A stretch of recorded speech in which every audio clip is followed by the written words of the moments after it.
Today's kind of a misty day, a little rain here and there. It's going to rain tonight, all day tomorrow.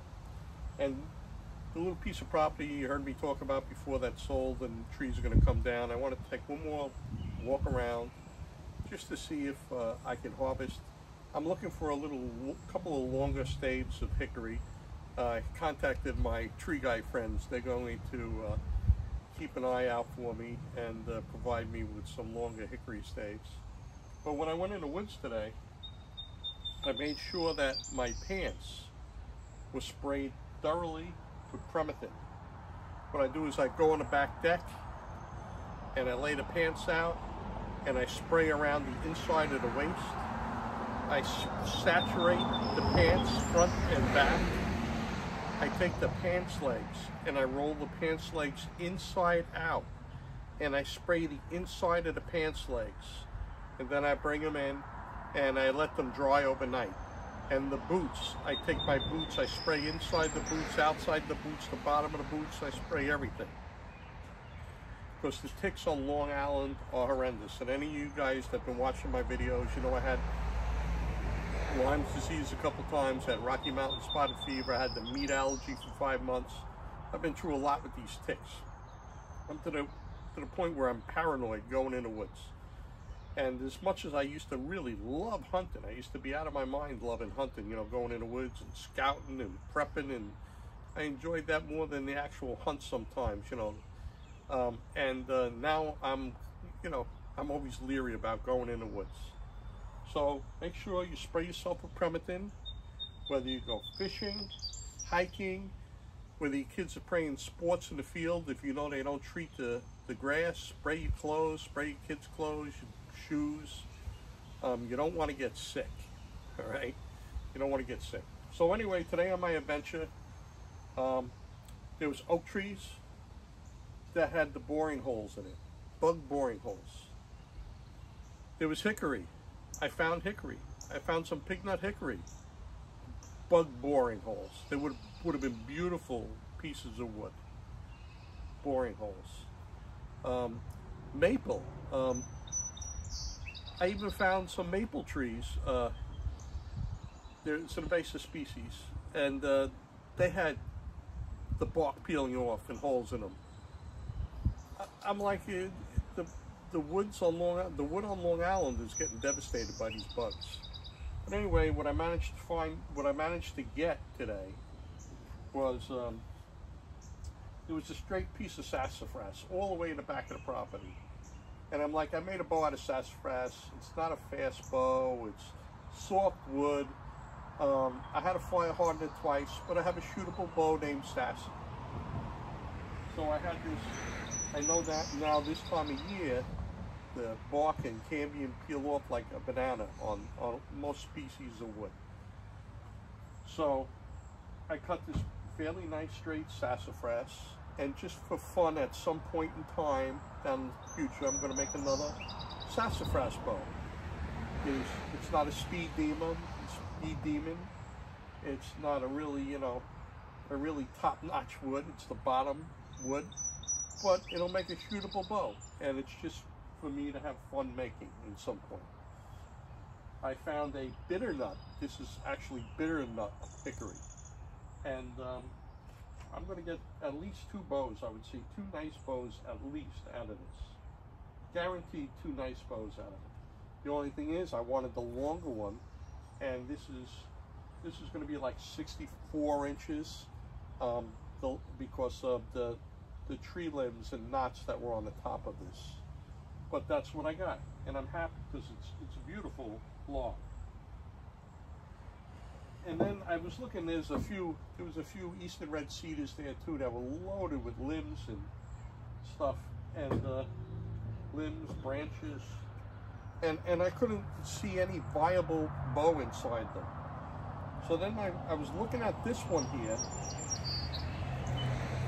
and it's got a little wiggle to it, a little character to it, and I'm saying, I bet I could snake out a bow out of this piece here. There'll be a little character, and at this time of year, the eastern red cedar will peel right off. And when you have little knots and limbs and all, it'll peel right off around that too. And sometimes when you peel it off, there'll be a strip behind it, and you could just pick it up and peel that off too. The only one that gave me a little bit of problem today is the sassafras, because it don't peel off in strips. Little pieces come off. You know, peels off, but it flakes off like pieces. Little pieces flake off. And it took a little longer to strip that down. But look, we have 3 nice logs that are stripped. You know, one of them, this bitter nut hickory, is going to make a couple of really nice bows. And the other 2 are just for playing around. But I just wanted to talk to you about, before you go in the woods, fishing or whatever this time of year, make sure you spray yourself with the Prematin. And since I'm not hunting, what else I did was, besides spray my clothes with the Prematin, before I went in the woods, I had deep woods off. That has the 100% DEET in there. And I sprayed around my socks, around my shoes, around my pants legs, again, with the deep woods off. Now this is supposed to last for 5 washings. As soon as I come home out of the woods, my clothes go directly in the washing machine and then in the dryer. I don't take any chances. And when it's dry, guess what I do? I treat them again. I don't take a chance, all right? And I suggest you do the same thing too. So that's it. You'll see a video of me. You'll see a couple of bug holes in the woods, in the trees, and you'll see me peeling some of the bark off of these. And that's it. Short video today. Just wanted to let you be aware of all these, all these ticks and diseases that are out there. You want to protect yourself. Make sure you spray your clothes. This is oak, loaded with holes. Okay, Norway maple, holes, bark cracking. I came out of the woods with 3 staves. 1 hickory, that's probably 65 inches. And don't ask me why, there was a straight sassafras all the way in the back. I decided to take it. And there was 1 more sapling of eastern red cedar juniper. Okay, we got some bitter nut hickory today. Look at this. Look at this, isn't this crazy? Look. Comes right off, pristine back.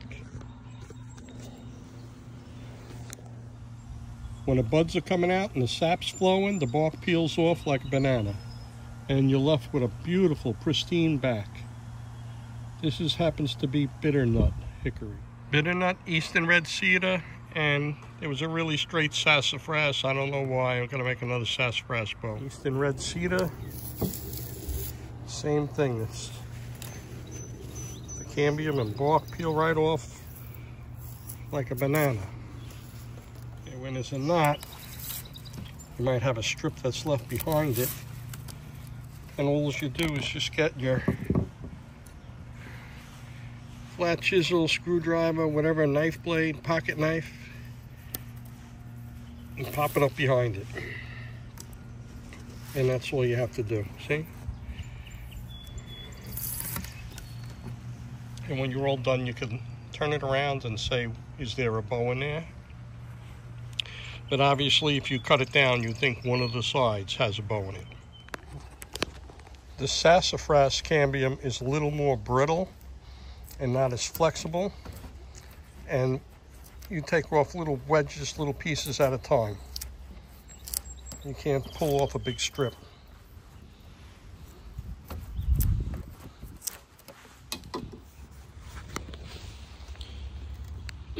The sassafras is the most time consuming to remove the cambium, because you have to pick and flick. It don't peel off in nice big strips.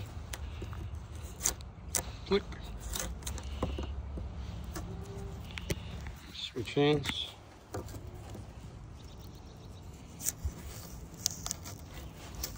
See how it comes off around the knots? And that's like really with any wood, it comes off around the knots. Okay, that's it. The one in the center is bitter nut. I know that'll make at least 2 bows. And then I'm hoping to make one just playing around out of another Eastern red cedar sapling. And this sassafras sapling, you know, tree, was fairly straight. And I said, maybe I'll make another sassafras bow. Now the last sassafras bow that I made, sassy, after I tilled it, I had to fire harden it once again, and it made a nice shootable bow. And the Eastern red cedar that was unbacked is still shooting beautiful today. But this is a little small sapling, and I'm going to see if I can squeeze a bow out of it. Okay, that's it. Short video today. Thanks for watching. Every day you wake up is a great day. Go out and do something.